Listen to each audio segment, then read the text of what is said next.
Víte, svět kolem nás je plný předmětů a každý jeden z nich v sobě skrývá nějaký příběh. Od hrnku, ze kterého zrovna pijete kávu, až po staré hodinky po babičce, všechny jen čekají, až je někdo objeví. Pojďme se společně podívat, jak se můžeme naučit těmhle příběhům naslouchat. Jasně, muzea jsou skvělá v tom, že všechny tyhle vzácné věci chrání. Ale ruku na srdce, to sklo, to je taková bariéra, co? Někdy je kvůli němu těžké navázat s tím předmětem nějaké spojení a pochopit, o čem vlastně doopravdy je. To poselství, které v sobě nese, je potřeba nějak rozluštit. A přesně o tom to dneska bude. Ukážeme si dovednost, která nekončí za zdmi muzea, ale která může obohatit to, jak vnímáme náš úplně obyčejný každodenní život. Tak jo, jdeme na první část. Zaměříme se na ten obrovský skok od pouhého pasivního dívání se k opravdovému aktivnímu vidění. Představte si to tak, že každý předmět je vlastně taková zpráva v lahvi.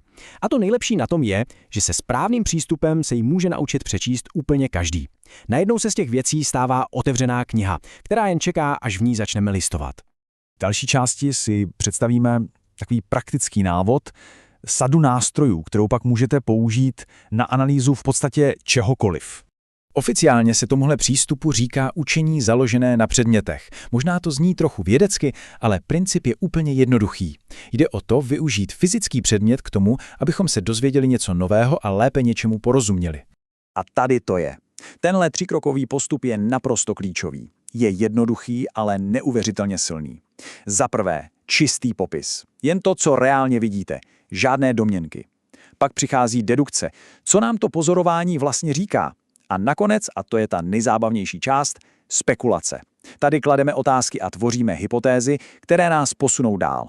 Abychom se měli čeho chytit, pomůže si klást otázky. Třeba, proč má zrovna tenhle tvar? Z jakého materiálu asi je? A k čemu pro Boha sloužil? Tyhle jednoduché otázky nás donutí přemýšlet o věcech, jako je funkce, výroba nebo historie toho předmětu. Jenže co dělat, když si na ten originál nemůžeme sáhnout? No a právě od toho jsou tady modely. Tím se dostáváme k další části. Tenhle citát to vystihuje naprosto přesně. Modely nám pomáhají překlenout tuhle propast. Dávají nám do ruky něco, co je normálně mimo náš dosah. Ať už je to buňka, lebka našeho prapředka, nebo třeba nějaký složitý krystal. A v tom je ta jejich obrovská síla. Dělají abstraktní věci, konkrétními. Témata, která se nám zdají složitá, se najednou dají doslova osahat. Chromozom přestane být jen obrázkem v učebnici a stane se z něj prostorový objekt.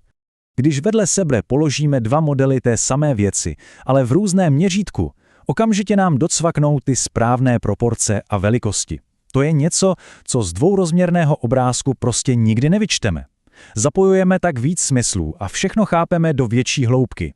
Učení navíc může být i zábava. Představte si, že tahle sada replik není jenom sbírka, ale je to vlastně navržené jako hra. Takový přístup vtáhne studenty mnohem víc do děje. Při takové aktivitě nejde jen o nějaké skládání. Je to trénink v pozorování detailů, v porovnávání tvarů a textur.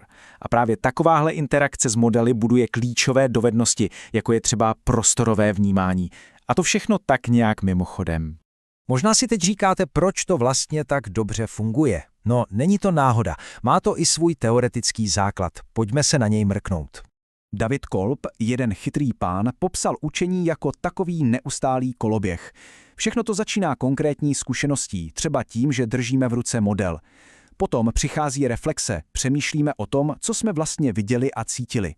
Z toho se zrodí nové abstraktní myšlenky, které si nakonec zase otestujeme v praxi. A takhle pořád dokola. Přesně tohle tady vidíme v akci. Fyzická zkušenost s modelem se proměňuje v nákres, v nové abstraktní pochopení. Ten zážitek se tak mění v hmatatelný poznatek. Tak a blížíme se do finále. Pojďme si to všechno hezky shrnout a podívat se, k čemu všemu se tahle nová dovednost dá vlastně využít. 2,2 miliardy. To je docela velké číslo. Co to asi tak může být? Nejmíň tolik lidí na světě má nějakou formu zrakového postižení. A pro ně není učení dotekem a fyzickou interakcí jen nějaká zajímavá alternativa. Je to naprosto klíčový a nezbytný způsob, jak zpřístupnit svět informací a poznání. Takže ta schopnost číst předměty, to není nic jenom pro muzea nebo pro školy. Je to vlastně úplně nový způsob, jak se dívat na svět kolem sebe. Mění to pohled na všechno, od kamene, o který zakopneme na cestě, až po cenný historický artefakt. Zkuste se teď rozhlédnout kolem sebe. Každý předmět má svůj původ, svou funkci, svou historii. S nástroji, které jsme si dnes ukázali, se do těch příběhů můžete zaposlouchat. Stačí se jen začít správně ptát.